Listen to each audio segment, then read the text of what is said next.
말씀 전하기 전에 우리 광고 몇 가지 드리죠. 오늘 우리 찬양 예배 대신에 우리 가정 예배로 드리는 거 기억하시길 바랍니다.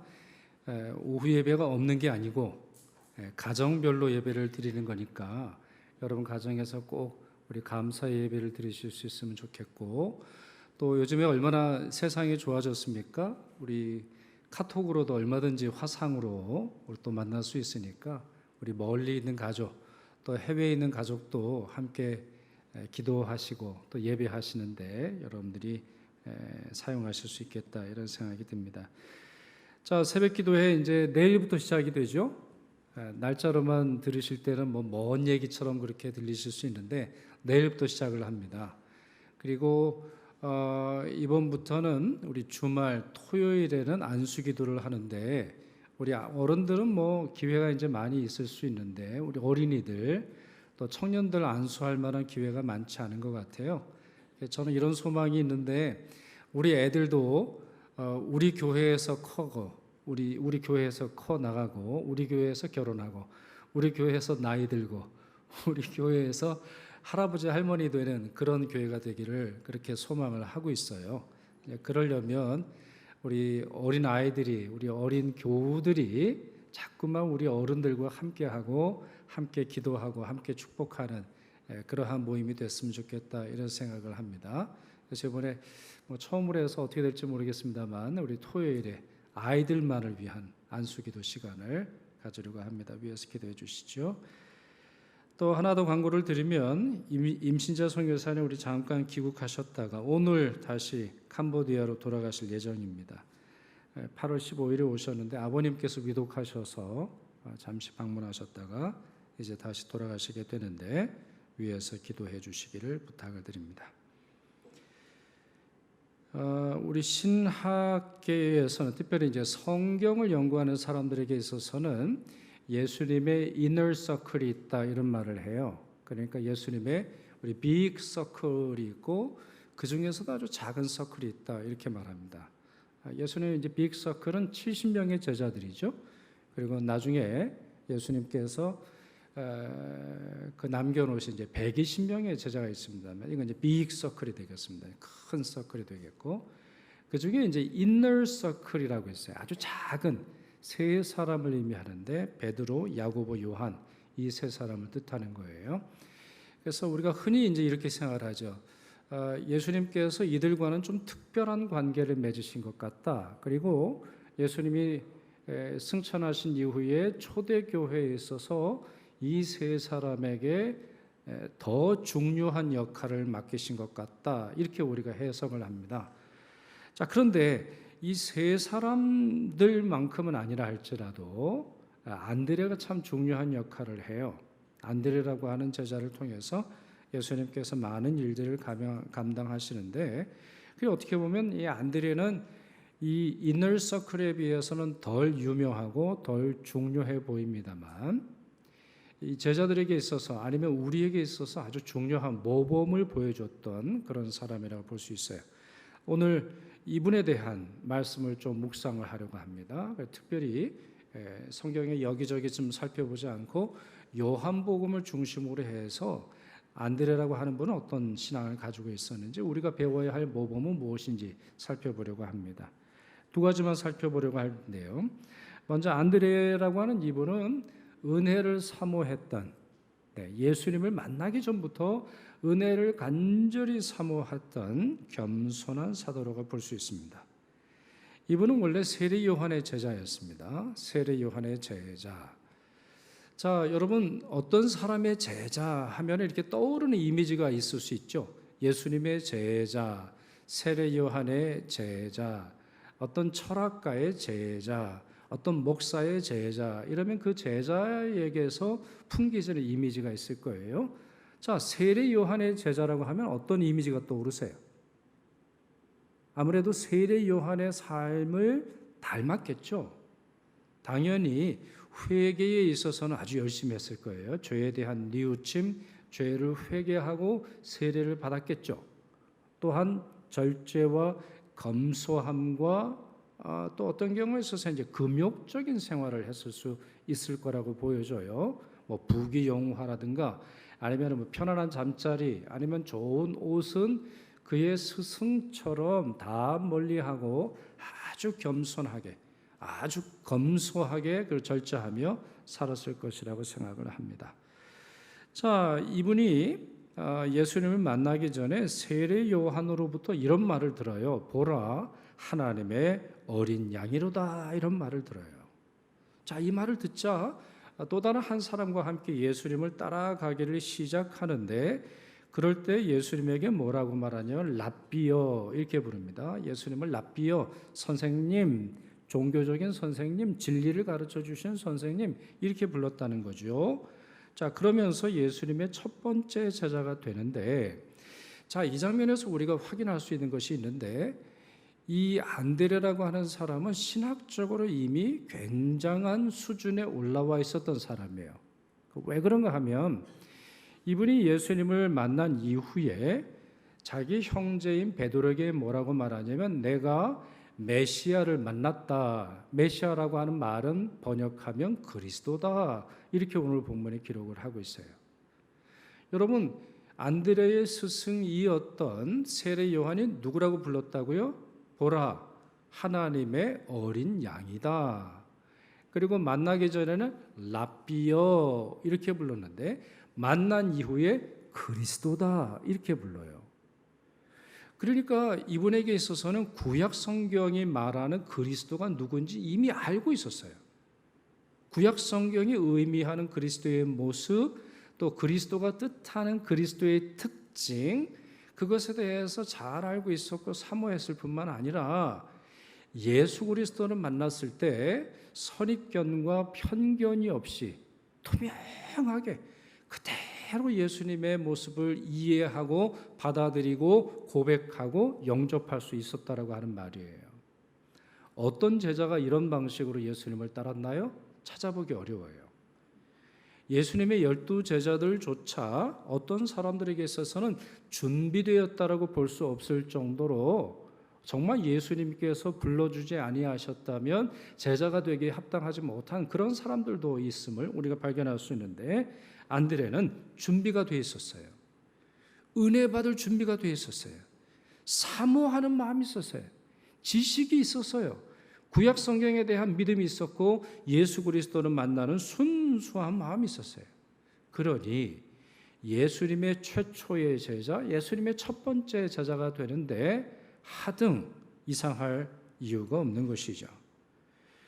이러한 모습은 그 이후도 마찬가지입니다. 예수님의 제자가 된 이후에도 그의 모습은 아주 본받을 만한 모습으로 우리에게 비춰주고 있어요.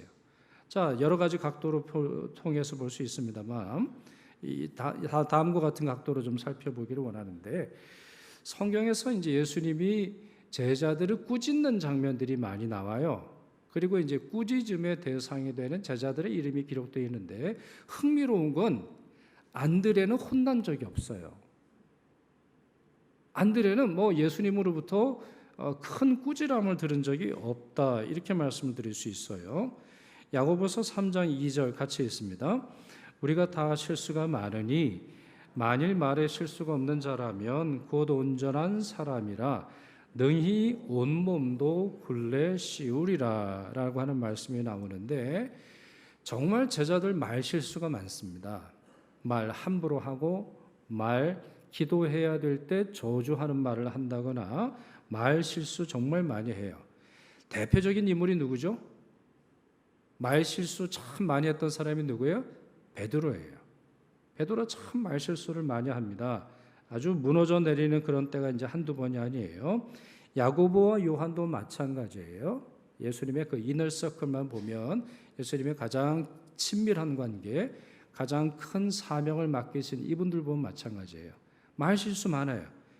특별히 야고보와 요한은 아주 다혈질인 사람들이고 또 사람들을 정죄하는데 주저함이 없어요. 예수님께서 십자가에 달려 돌아가시자 어떤 제자들 갈릴리로 돌아갑니다. 그리고 물고기를 잡는 그런 모습을 요한복음 21장을 볼 수 있는데 거기에 이름이 나와요. 누가 갔느냐?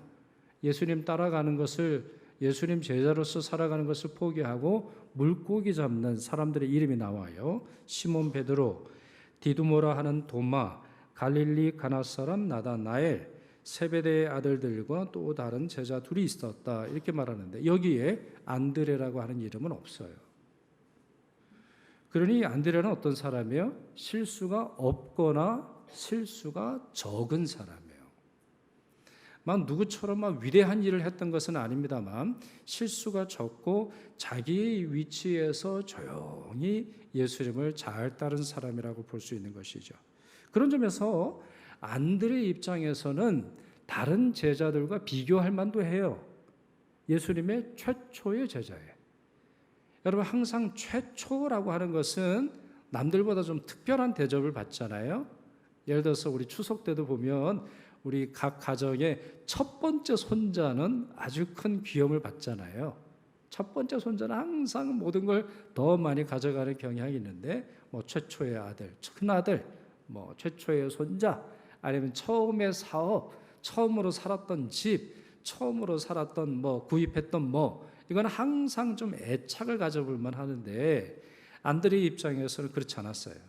자기가 최초의 제자라고 주장한 적도 없고 으뜸자라고 자기 자신을 우월감 가지면서 주장한 적이 없어요. 또한 겸손하게 그는 예수님을 섬겼던, 겸손하게 자기 자리에서 예수님을 따랐던 아주 모범적인 생활을 했죠. 자, 이와 같은 그의 특성은 그의 사역과 아주 잘 맞아떨어집니다. 안드레는 겸손한 제자, 준비된 제자, 예수님의 최초의 제자일 뿐만 아니라 예수님께로 많은 사람들을 인도했던 전도자로 살았습니다. 본문 41절, 42절 한번 보시겠어요?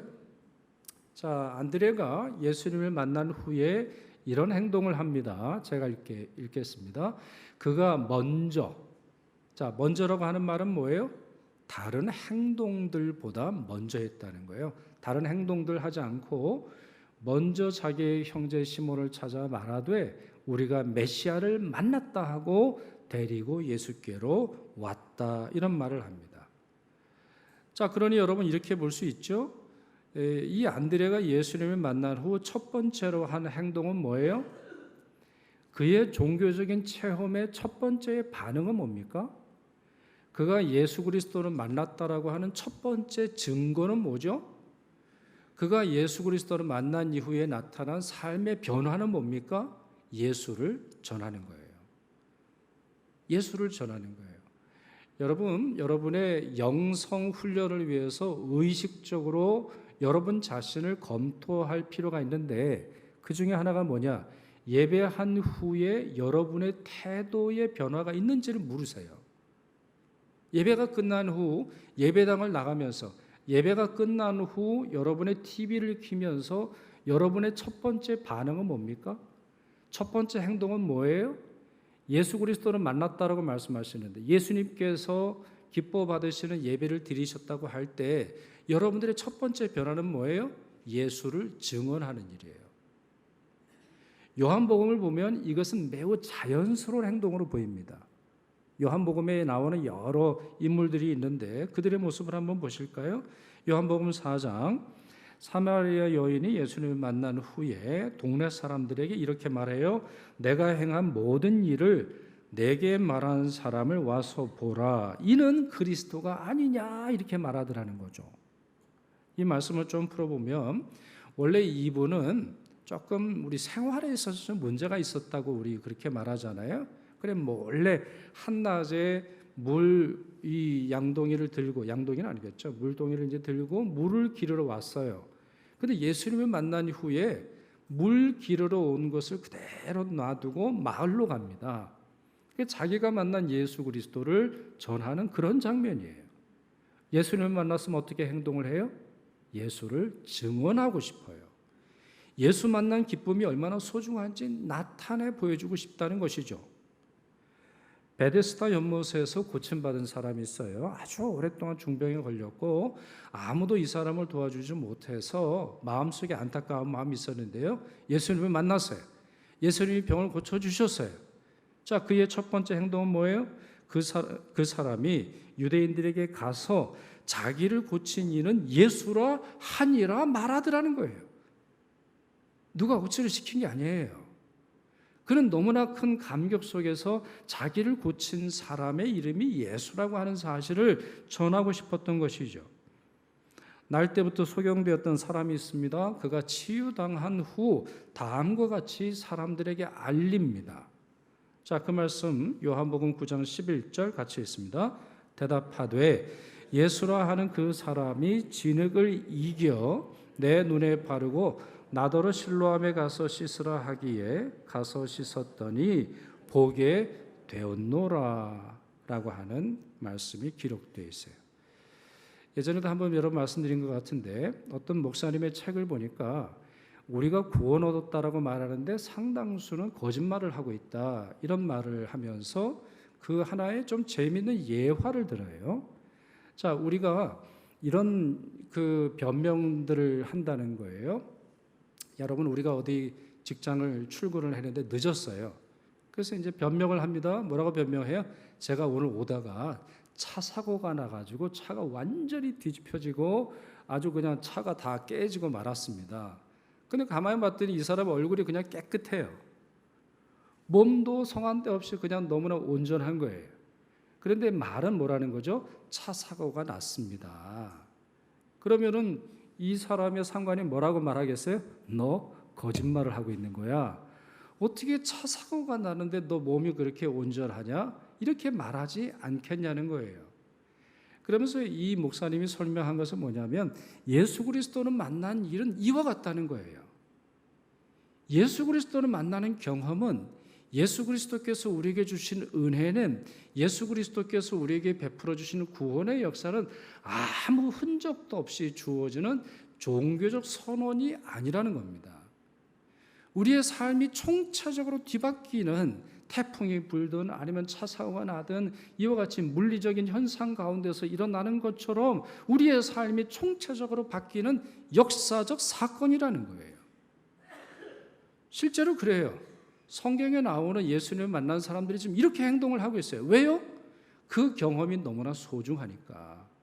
그 경험이 자기 자신에게 너무나 큰 기쁨이기에 예수 만난 은혜가, 예수 만난 감격이 사람들에게 전하지 않을 수 없는 전도로 나타난다는 것이에요.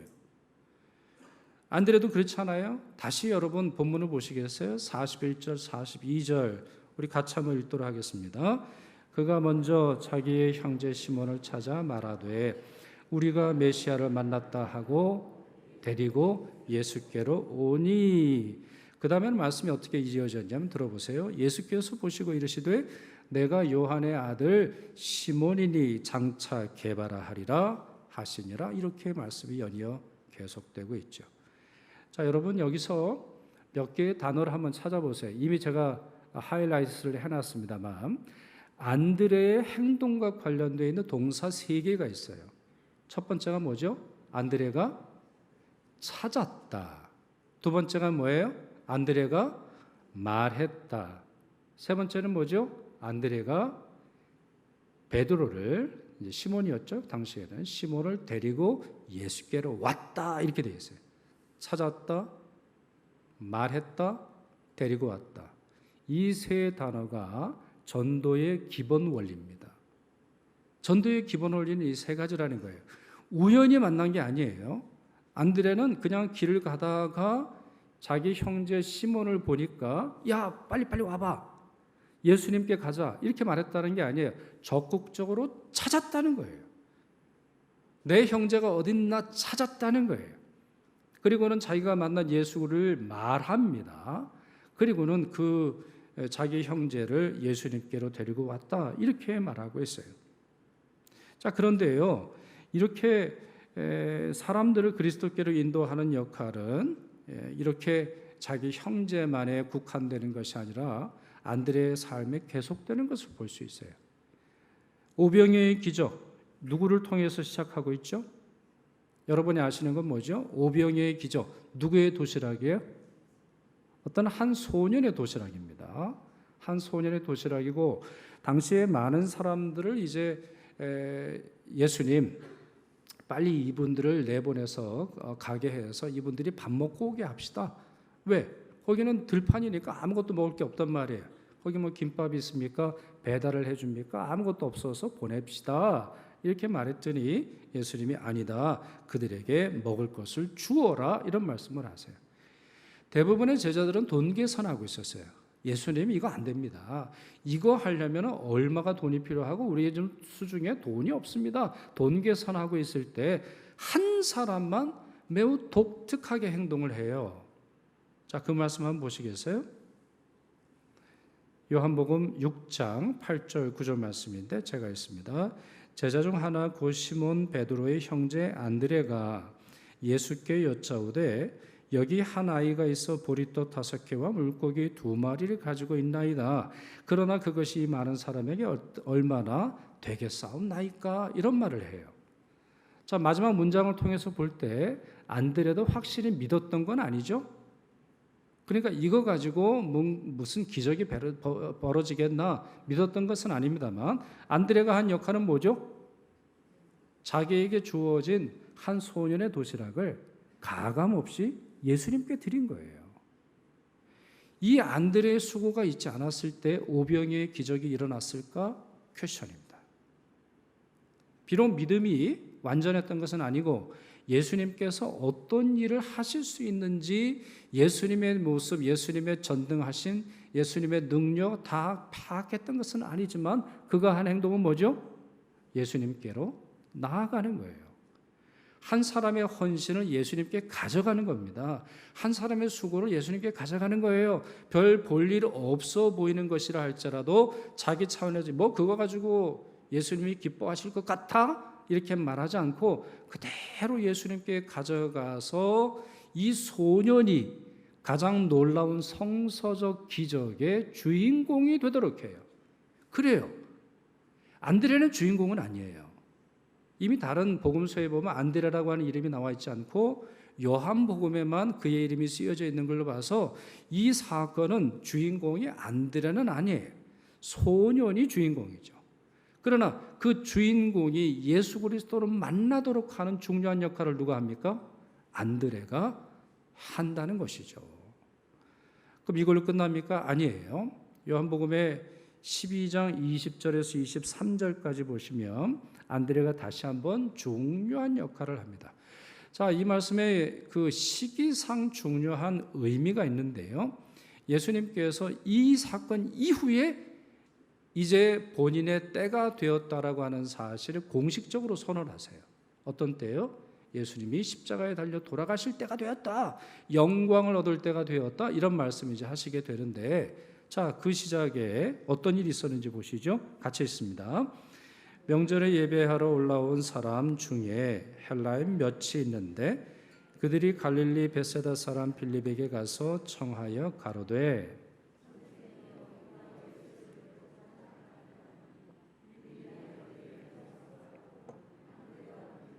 예수께 가서 여짜온대 그랬어요. 자, 헬라 사람이라는 말은 뭐죠? 헬라인이라고 하는 말은 뭐예요? 그리스어를 사용하는 사람을 뜻해요. 그러니까 그리스 사람은 일 수도 있고 아닐 수도 있고 그런 거죠. 자, 그리스 문화권에서 있었던 사람들이 찾아왔는데 처음에 누구에게 찾아왔죠? 빌립에게 찾아왔어요. 왜 빌립일까요? 일단 그의 이름이 헬라식 이름이에요. 이 빌립이라고 하는 제자는 필리포스 아니면 필리피 이런 식으로 이제 되어 있는 이름인데 헬라식 이름입니다. 추측하건대 아마 이 사람이 외국어에 능통했으리라고 봐요. 그러니까 헬라어에 능통했겠죠. 그래서 다른 제자들보다 공부를 더 많이 했고 다른 제자들보다 언어, 외국어에 탁월했으리라고 생각을 하는데 빌립이 이 사람들을 바로 예수님께 데려가나요? 아니에요. 빌립이 누구에게 질문을 하고 누구에게 도움을 받죠? 안드레에게 도움을 받아요. 그래서 빌립과 안드레가 예수님께 여쭤봅니다. 예수님, 지금 헬라 사람 몇이 왔는데 예수님 만나도 될까요? 라고 질문하는 장면이 바로 오늘 이 요한복음 12장의 말씀 내용이라는 거죠. 그런 점에서 우리가 추측할 수 있는 것이 있죠. 안드레의 역할은 뭡니까?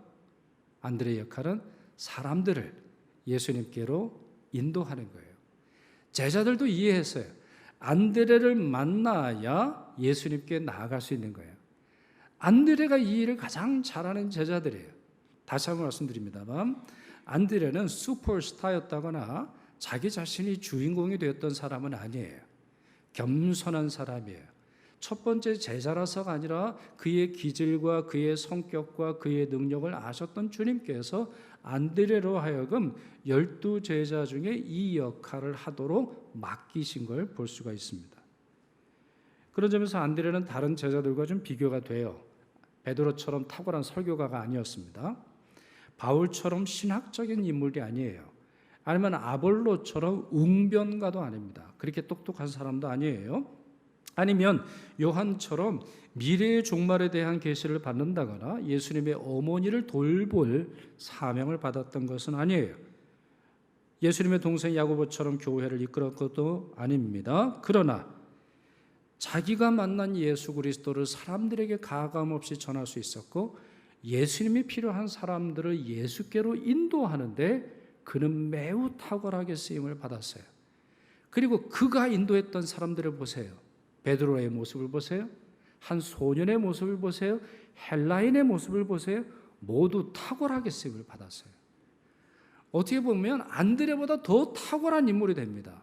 그 이후에 더 성경에서 기록하는 그런 인물이 되는 것을 볼 수 있다는 것이죠. 이러한 역사, 이러한 인물들의 수고를 통해 교회는 전진하고 지금까지 왔던 것이에요. 두 분의 예를 들어볼까요? 드와이트 무디라고 하는 분 여러분 잘 들어보셨죠? 무디. 이분은 교회 역사상 가장 위대한 부흥사 중에 한 명이에요. 그가 살았던 당시에는 라디오도 없었고 TV도 없었던 그런 시대였는데 1억 명에게 복음을 전합니다. 1억 명. 여러분 1억을 어떻게 전할 수 있을까요? 지금이야 비디오도 있고 지금이야 라디오도 있고 지금이야 얼마든지 인터넷을 통해서 설교를 하고 또 예수님의 말씀을 전할 수 있는데 그때 당시는 아무것도 없었는데 어떻게 1억 명이나 전도를 했을까요? 그리고 그를 통해서 회심한 사람의 수가 100만 명이 넘어요. 100만 명이라고 하는 넘는 사람들이 예수 그리스도를 믿는 놀라운 기적이 일어납니다. 실제로 무디에게 있어서는 무디와 관련해서는 우리나라 사람들이 참 늘 고마워해야 돼요. 이 무디가 일으킨 선교 운동 중에 하나가 뭐냐면 청년들에게 복음을 전합니다. 그래 많은 청년들이 미국과 영국과 유럽의 많은 청년들 그 중에서도 탁월한 청년들이 선교에 헌신을 해요. 그래 정말 탁월한 선교사들이 조선이라고 하는 나라라고 하는 이름도 잘 알지 못했던 나라에 와서 자기의 삶을 헌신한 것을 볼 수 있어요. 그래서 이제 조선 선교, 우리 한국 선교는 거슬러 올라가 보면 그 중에 한 인물인 드와이트 무디를 만나지 않을 수가 없는 것이에요. 그러면 드와이트 무디는 태어날 때부터 크리스천이었나요? 아니에요. 그렇지 않아요. 그는 매우 가난한 집안에서 태어났고 일평생 공부를 잘 하지 못했기 때문에 무시를 많이 당합니다. 그의 설교에 있어서는 문법적으로 틀리는 것이 많아요. 지금도 그의 영어를 보면은 어쩌면 이 사람이 미국 사람인가 생각할 정도로 문법적으로 엉망이에요. 많은 사람들이 놀립니다. 그의 말은 앞뒤가 맞지 않고 그의 말은 조리가 없으며 문법적으로는 너무나 틀리기 때문에 들을 수 없다. 영어를 이상하게 사용한다. 이런 말도 많이 듣게 되죠. 자, 그를 전도한 사람이 에드워드 킴볼이라고 하는 사람이에요. 우리 주일학교 선생님들은 이분의 이름을 많이 듣게 되는데 에드워드 킴볼이라고 하는 선생님이 이 드와이트 무디를 전도를 합니다. 처음에는 성경책을 주고 이제 성경 공부를 하는데 요한복음을 펴라 이랬더니 창세기를 펴요. 왜 그런가 봤더니 글자를 몰랐던 거예요. 글자를 모르니까 여기저기를 못 피는 거죠. 그래서 한동안 무디가 교회를 안 다닙니다. 왜? 창피하니까. 자기가 글자를 모른다고 하는 이 사실로 창피하니까 교회를 멀리 했는데 다시 이 에드워드 킴볼이 찾아가서 권면하고 위로하고 그리고 회심하고 그리고 우리가 아는 무디로서 점차 성장하는 것을 볼 수 있어요. 우리에게 알려진 사람은 무디이지만 그 무디를 배출해낸 사람은 킴볼이라고 하는 무명의 전도자였어요. 에베트 맥메킨이라고 하는 분이 있습니다. 이분은 24살에 농부로서 그리스도인이 돼요. 아주 그 깡촌, 미국의 깡촌 시골에서 이분이 예수 그리스도를 이제 믿게 되는데 그가 예수님을 믿은 이후에 열정이 가득해서 트럭에 사람들을 태워서 교회에 가는 것을 큰 기쁨으로 생각을 했어요. 그러나 한 사람만큼은 이상하게 교회를 안 가는데 키도 크고 아주 잘생겼고 머리를 이렇게 웨이브하고 금발인 청년은 전혀 관심을 가지지 않고 그저 예쁜 여자 꽁무니만 쫓아다니는 데만 관심을 두었다라는 거예요. 자, 얼마 시간이 지나지 않아서 이 청년에게 요청을 합니다. 교회 가자 해도 안 가던 이 청년에게 내 트럭을 좀 몰아달라. 아마 좀 핑계를 댔겠죠. 내가 지금 어디를 가야 되는데 운전을 하기 어려우니까 네가 좀 트럭만 몰아줘. 갔더니 어디라는 거죠? 갔더니 이제 교회라는 거죠. 그래서 교회에 왔으니 우리 설교 우리 예배를 드리고 가자. 이래서 그때 회심을 하고 그 이후에 좋은 크리스천이 됩니다. 이 청년의 이름이 뭘까요? 빌리 그레이함입니다. 우리가 잘 알고 있는 빌리 그레이함은 많은 사람들에게 존경을 받고 수많은 사람들에게 복음을 전하는 위대한 하나님의 종이 되는데 그 뒤에는 엘베트 맥메킨이라고 하는 무명의 전도자가 있음을 교회 역사는 기록하고 있습니다. 자, 말씀을 좀 정리할까요? 사도 베드로, 사도 안드레, 사도 베드로가 아니라 사도 안드레.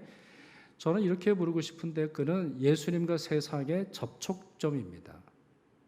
저는 그에게 있어서 큰 불꽃은 발견하기 어려운 것 같아요. 그가 교회 부흥의 횃불이었다거나 아니면 교회 부흥을 일으켰던 거대한 불꽃처럼 쓰이지는 않았어야 할지라도 한 사람 한 사람의 마음에 불꽃을 일으키는 스파크를 일으키는 놀라운 은사를 받은 사람이다. 이렇게 설명하고 싶어요. 여러분, 우리 많은 분들이 차를 타고 오셨죠? 우리 그 멋있는 차를 운전하고 오시려면 아주 그 엔진 실린더에 끊임없이 작은 스파크가 튀겨야 됩니다. 끊임없이 이게 튀겨야 거기서 연료가 분사돼서 거기가 터짐으로 말미암아 거기서부터 이제 힘이 나오게 되는 것이죠.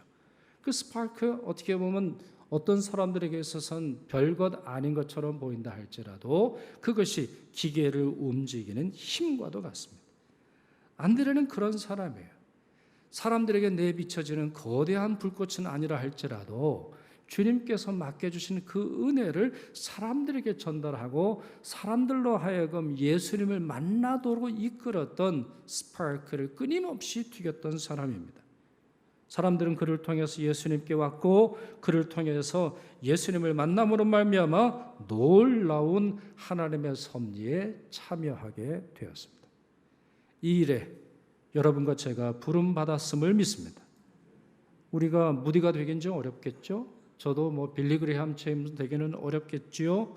아니면 우리가 베드로와 바울처럼 되기는 쉽지 않을 것입니다. 그러나 안드레처럼 예수님이 필요한 사람들, 예수께서 부르신 사람들, 아직 예수 그리스도를 만나지 못해 구원의 진리를 터득하지 못한 사람들을 인도하는 이 사명만큼은 우리도 할 수 있으리라 생각을 합니다. 안드레가 했던 것처럼 여러분도 시도해 보시길 바랍니다. 주님의 사랑이 필요한 사람들을 찾아내십시오. 복음을 전하십시오. 초청하십시오. 함께 예배하는 자리에 초청하십시오. 그리스도께로 인도하십시오. 특별히 이번 9월 25일 우리 연이어서 계속 반복해서 광고를 드립니다만 여러분들 함께 예수님께로 나오는 여러분 되시기를 바랍니다. 주님께서 시몬을 베드로로 변화시키셨어요.